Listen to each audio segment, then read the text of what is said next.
누가복음 2장 52절 말씀을 가지고 하나님의 말씀을 함께 나누겠습니다. 제가 오늘 본문의 말씀을 다시 한번 읽겠습니다.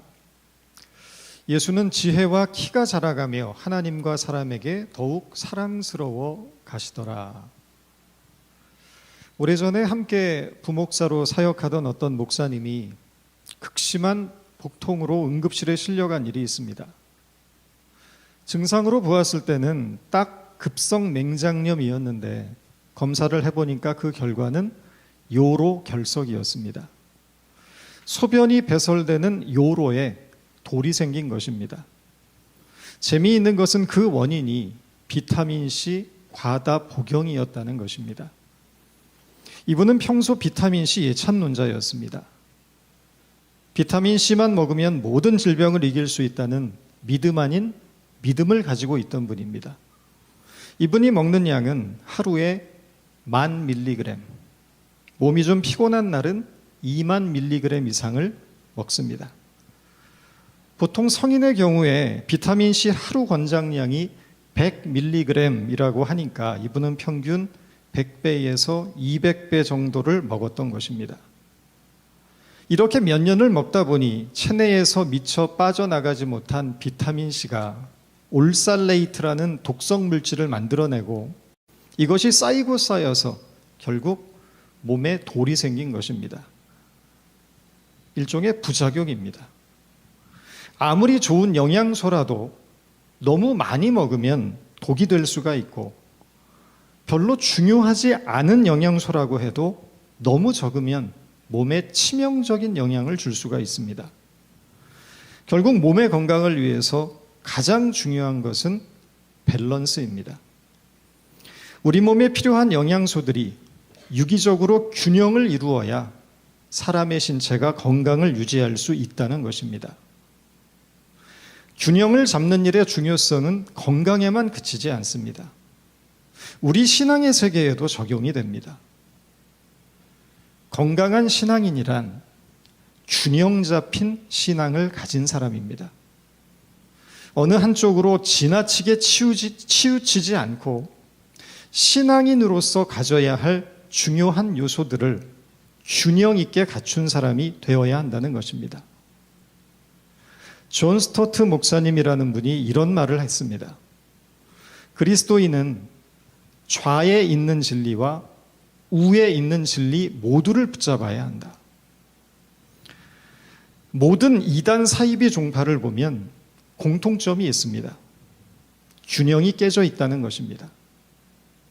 그들은 2000년 기독교 교회 역사와 전통은 물론이고 오랜 세월 동안 수많은 신학자들이 세워놓은 신학체계마저 부정을 합니다.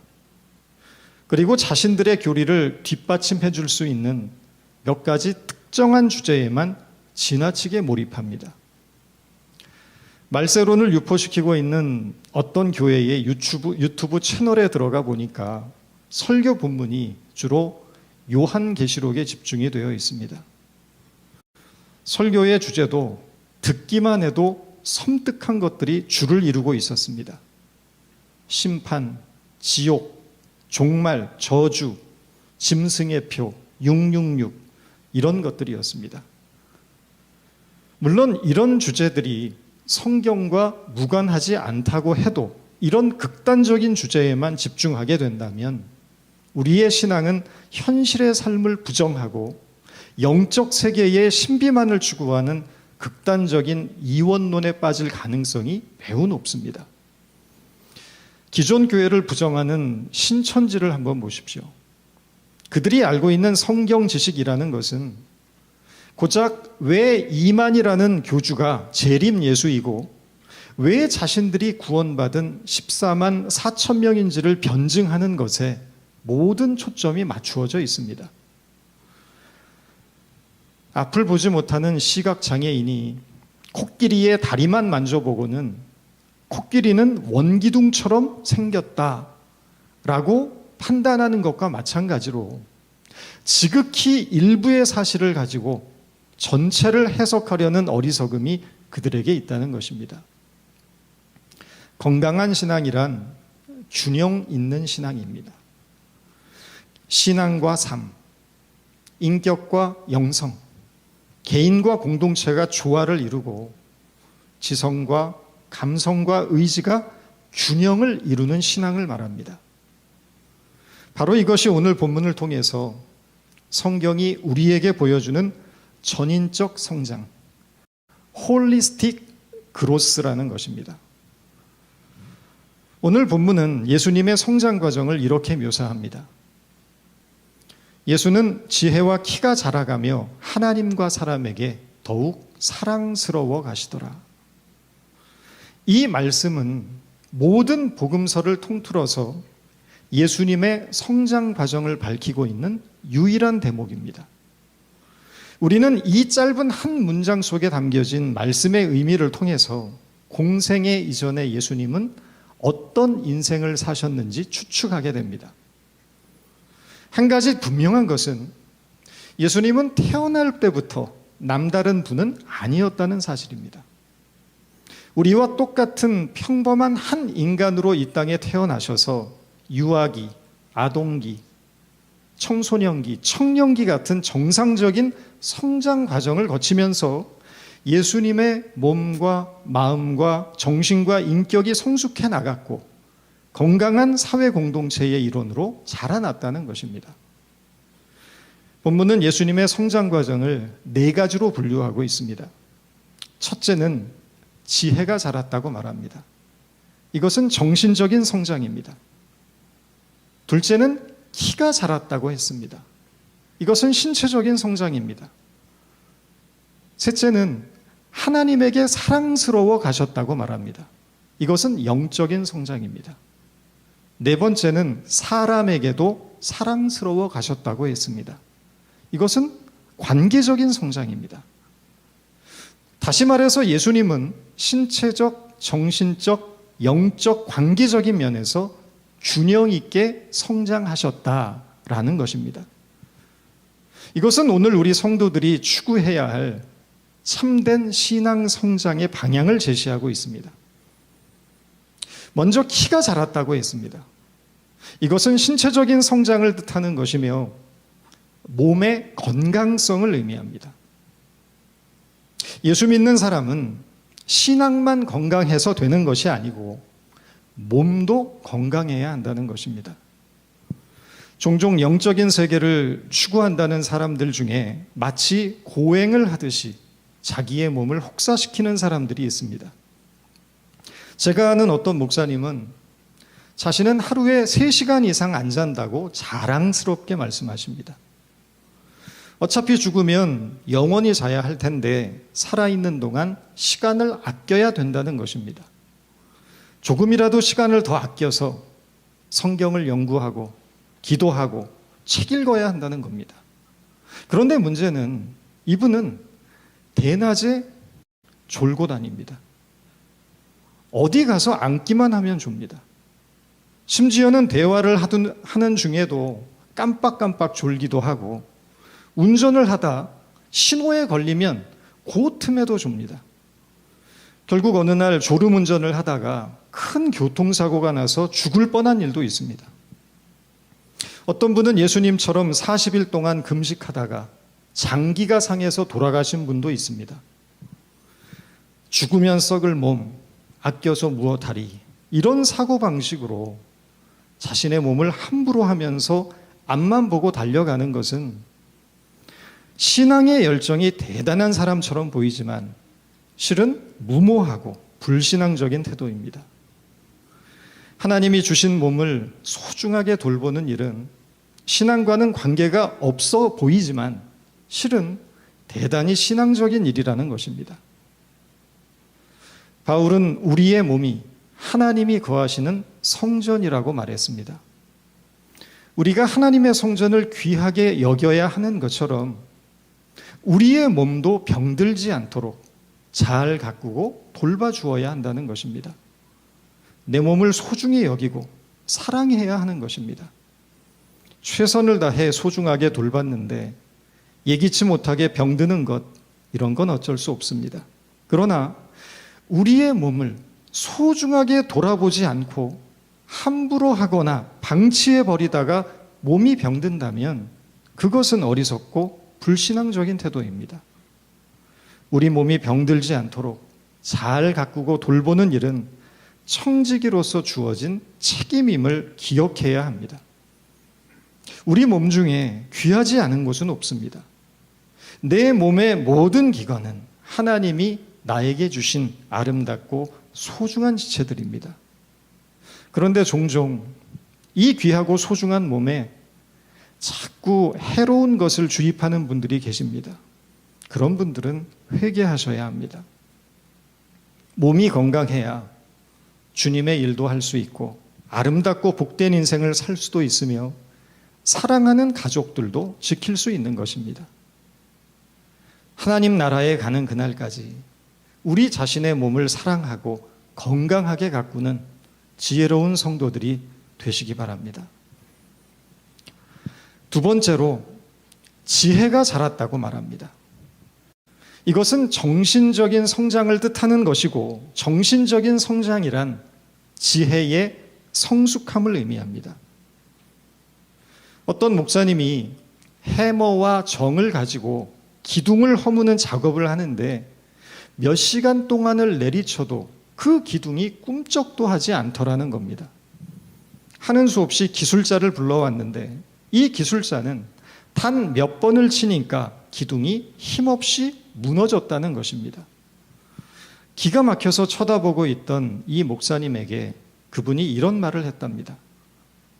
목사님, 일은 힘만 가지고 되는 것이 아닙니다. 이치와 요령을 알아야 합니다. 기둥에도 힘의 중심이 있는데 그 중심을 건드려야 쉽게 깨지는 것입니다.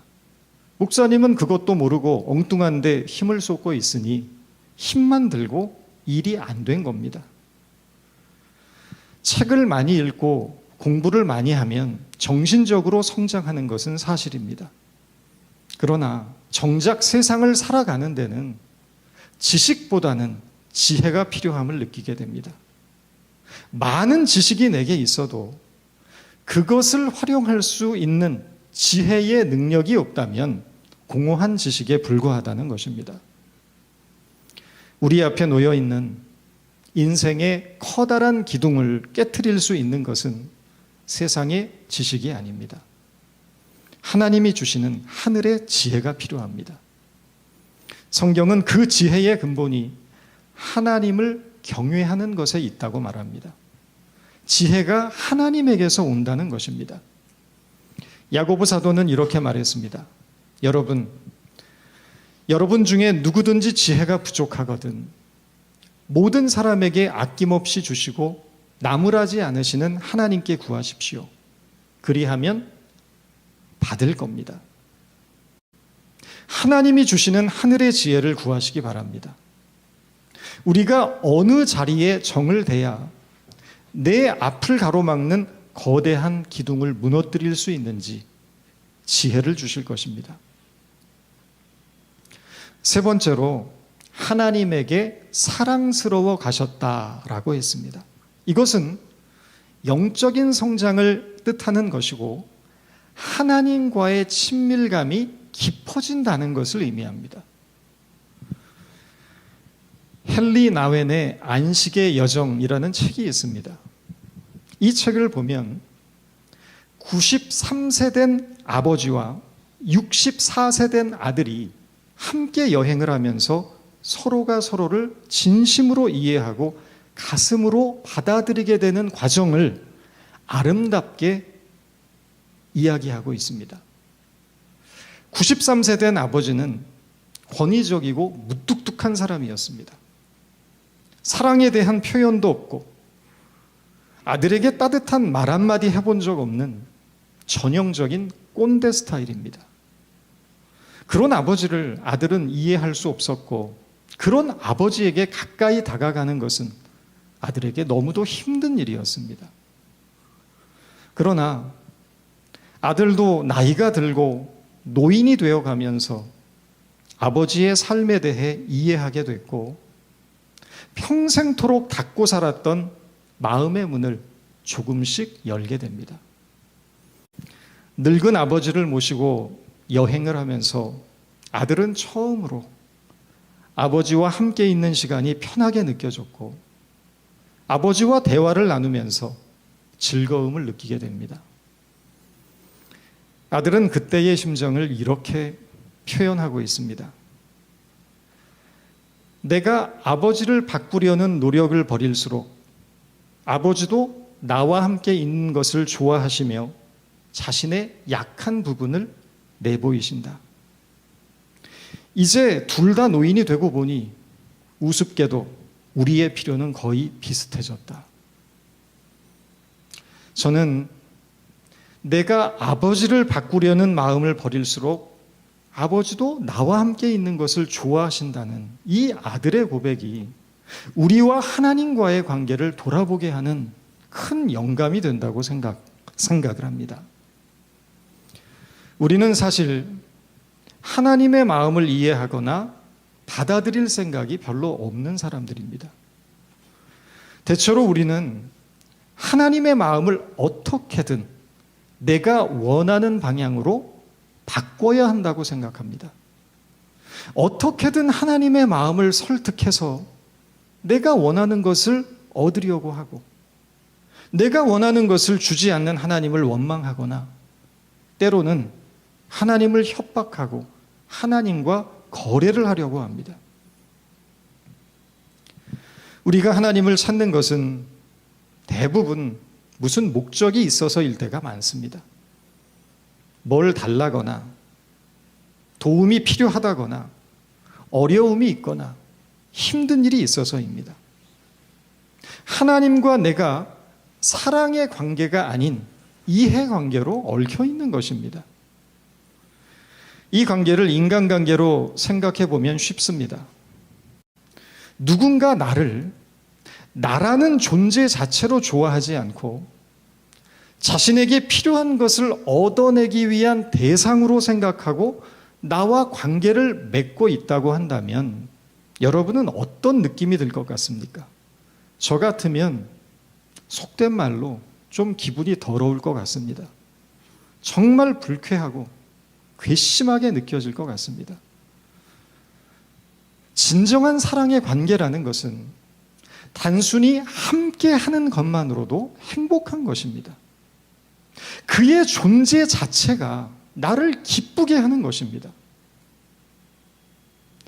아무 말 하지 않아도 지금 그와 함께 있다는 사실만으로도 나의 가슴이 벅차오르는 것입니다.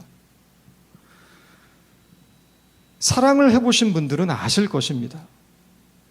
누군가를 사랑한다는 것은 다른 사람의 방해를 받지 않고 그와 오랜 시간을 함께 하고 싶은 겁니다.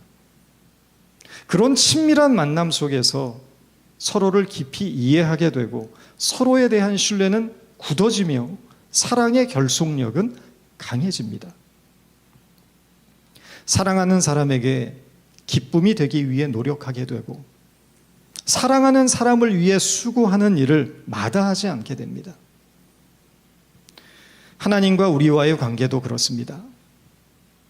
우리가 단순히 하나님을 사랑하면 하나님의 기쁨이 되기 위해 애쓰게 되고 하나님과 늘 함께하는 삶을 갈망하게 됩니다. 하나님과의 친밀한 관계 속으로 들어가게 되는 것입니다. 우리 인생을 뒤흔드는 이 두려움의 문제를 이겨낼 수 있는 비결이 어디 있겠습니까? 결국 하나님과 친밀해지는 것에 있습니다. 하나님과의 친밀함을 추구하게 되면 우리 자신의 뜻을 꺾고 하나님의 뜻을 구하는 자가 되고 하나님과의 친밀함을 추구하게 되면 내 안의 좌절을 극복하고 용기와 희망으로 일어나게 됩니다. 하나님과의 친밀함을 추구하게 될 때 나를 사로잡고 있던 이 세상의 욕심과 정욕으로부터 우리는 참 자유함을 얻게 됩니다. 하나님과의 친밀함을 추구하시기 바랍니다. 나의 하루하루가, 나의 매 순간이 하나님에 대한 사랑으로 충만하고 그 사랑이 나를 지배하고 그 사랑 안에서 살아가게 될 것입니다. 네 번째로 사람에게도 사랑스러워 가셨다라는 이 말은 관계적인 성장을 의미하는 것이며 이것은 나에서 우리가 되는 일을 뜻합니다. 신앙은 절대로 홀로 설 수가 없습니다. 신앙은 서로에게 기대서는 일입니다. 물론 교회가 아니라도 혼자서 얼마든지 신앙을 가질 수 있을 것입니다. 그러나 한 개인의 신앙은 공동체를 통해서 검증받아야 합니다. 왜냐하면 하나님은 단 한 번도 공동체를 떠나서는 자신을 계시한 적이 없기 때문입니다. 성경에 등장하는 모든 개인의 소명은 공동체를 위한 것이었습니다. 구약에서는 이스라엘 민족 공동체를 위한 것이었고 신약에서는 보편적인 교회 공동체를 위한 것이었습니다. 아무리 스스로 나는 신앙이 좋다라고 말을 해도 공동체를 위한 섬김과 나눔과 헌신이 없다면 그것은 교만이고 자기만족이 될 수밖에 없습니다. 그러므로 나라는 개인적인 신앙은 우리라는 공동체적인 신앙으로 넓혀져 가야 한다는 것입니다. 우리가 서로 연결되고 결합될 때 나를 지배하던 이기심과 욕심의 영역이 점점 줄어들고 우리를 넘어뜨리고자 하는 마귀의 권세는 힘을 잃게 됩니다. 우리가 마음을 모아서 사랑과 선한 일을 하도록 서로를 격려하게 될 때 하나님의 나라가 우리 가운데 임하는 것입니다. 가슴 아픈 이야기지만 많은 사람들이 교회를 떠나고 있습니다. 우리 교회도 예외가 아닙니다. 교회를 떠나는 사람들의 이유는 저마다 다르지만 공동점이 있다면 그것은 교회에 대한 실망입니다. 저는 그분들이 어디를 가든지 그분들에게 맞는 좋은 교회를 찾고 그곳에서 우리라는 공동체성을 회복할 수 있기를 바랄 뿐입니다. 공동체를 떠나게 되면 개인의 신앙은 결국 메마를 수밖에 없기 때문입니다. 참된 믿음은 좌로나 우로나 치우침 없이 예수님처럼 신체적으로, 정신적으로, 영적으로, 관계적으로 균형 있는 성장을 이루는 일임을 기억하시고 균형 있는 믿음의 성장을 통해서 온전한 그리스도인의 삶을 살아가는 저와 여러분 모두가 되기를 바랍니다. 기도하겠습니다. 하나님, 나름대로 신앙생활 한다고 해왔지만 여전히 우리는 어린 아이처럼 편협하고 연약하며 어리석음의 한계를 벗어나지 못하는 자들입니다. 이 한계를 깨고 온전한 그리스도인의 장성한 분량에 이르기까지 균형 있게 성숙해 나가는 저희가 되도록 성령께서 도와주옵소서. 예수님의 이름으로 기도드립니다.